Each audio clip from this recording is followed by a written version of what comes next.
No longer fire damage. You can eat 10 times from them. Makes Spawn Island completely safe. Hey peeps, am I here? And as someone that has died many times in the 6k hours that I've played Valheim, mostly while building, I thought it would be a good idea to share some of the things that I've learned over the years to keep those precious skill points safe. So let's dive in. Still takes fire damage, upgraded again. Very important science we're doing here, everyone. Dang it, I broke it. The weight of my potato. Oh, there we go.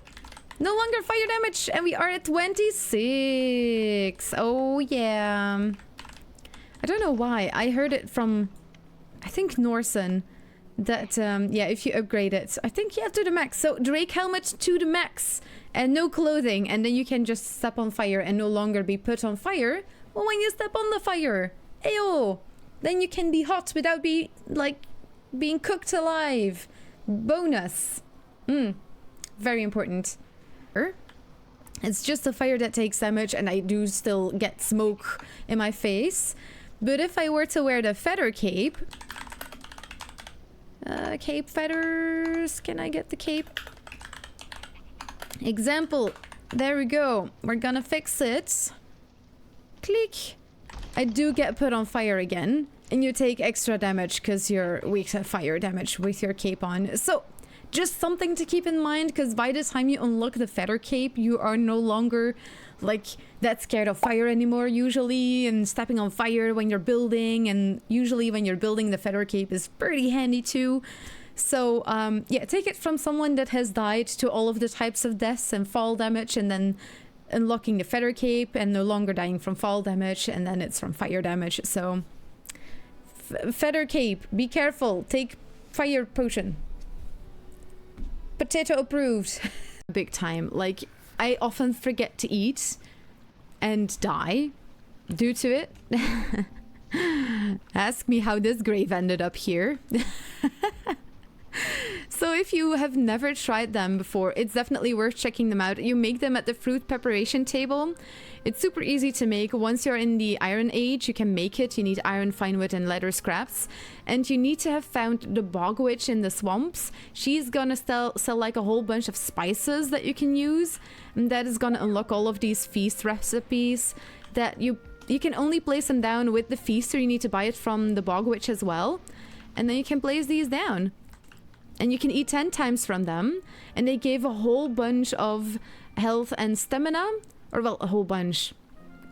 Like, moderately, quite nicely, actually. And they last for a very long time. Like 50 minutes, if I'm not mistaken. So it's just a really good builder food. You just plop one of these around them. For that snap point, you want it to be just close enough to the brazier. So you can just make a whole cube around it, basically. And what we're going to do is, I'm going to take a couple of these. Yeah, that looks... I do like the design of this one, but it does not need to be these beams. And what if I were to do this? Well, the most important part is coming. I'm going to remove these bottom ones, because we technically don't need them. And this will be a way for you to refuel your brazier if needed. Now, the most important part is up here. Or, wait, are you already smokeless? Yeah, it's already smokeless if you put those beams there. Oh, did we find a new design for the smokeless fireplace? I think we did. Yeah, I don't see any smoke coming off of it. Like, I tried everything else. I upgraded my workbenches, but you see, they destroyed it. I'll show you in here. I upgraded the workbenches. They have a further range now. And all of the workbenches that were around here had that expanded range, and they overlapped with each other, and still creatures spawned. So the shield generator will be the only way that you can actually make the spawn circle spawn safe. Because you can only build at a certain range. That's why these workbenches used to be in the water. Because I couldn't place it closer. It says missing ingredient, but if I go for something like the workbench, it says invalid placement. Mythical force stops you. So the shield generator is going to be the only option that actually makes Spawn Island completely safe. I also need to put shield generators instead of workbenches, so it will stop the spawns, because the shield generator is the only structure in Valheim that has a solid 30 meters of anti-spawning. The workbench expansions, sadly, in more testings, like more tests that we did, everything beyond 20 meters is not solid. Sometimes it does let creatures through. The shield generator is the only structure that goes beyond 20 meters, 30 meters. And if I place them right at those corners where the workbenches are, those are expanded workbenches, but you can see it. It still lets creatures through. But I put a torch right next to the workbench, so they they have not been touching it anymore.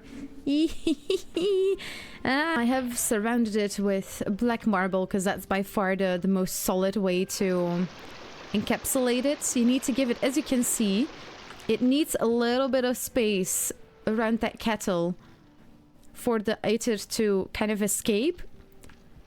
And having some extra layers of black marble really helps.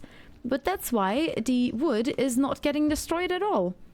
Because basically it is encapsulated with black marble all around it. You can see it, it doesn't hit any of the wood.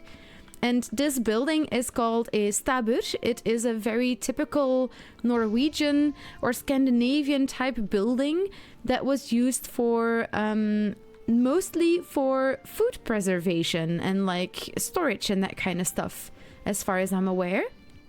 I thought they were really cute. And yeah, I thought that would be a really fun project to encapsulate my my Aether refinery, the ashlands or building or mistlands or anything like that. It is so satisfying to have like a full drop-off area and then clean all of that up. It's so satisfying. But if you don't have a drop-off in your base yet, I definitely recommend it. I'm using it even when I'm playing solo.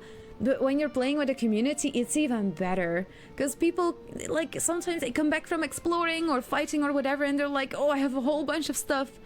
And then you're like, oh, just put it in the drop-off zone.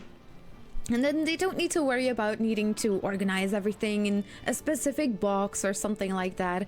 It's something that I've been doing for a long time, and I can only recommend it. It's very nice. Drop-off boxes are the best. And like drop-off carts work very nice too. Just put a couple of carts around your place, and then you can just plop stuff in there, and then you can tell, like, if you see a cart, just clear your inventory in there. You know what is really important? That you drink some water, so don't forget to do so, and never forget you are absolutely amazing. Dag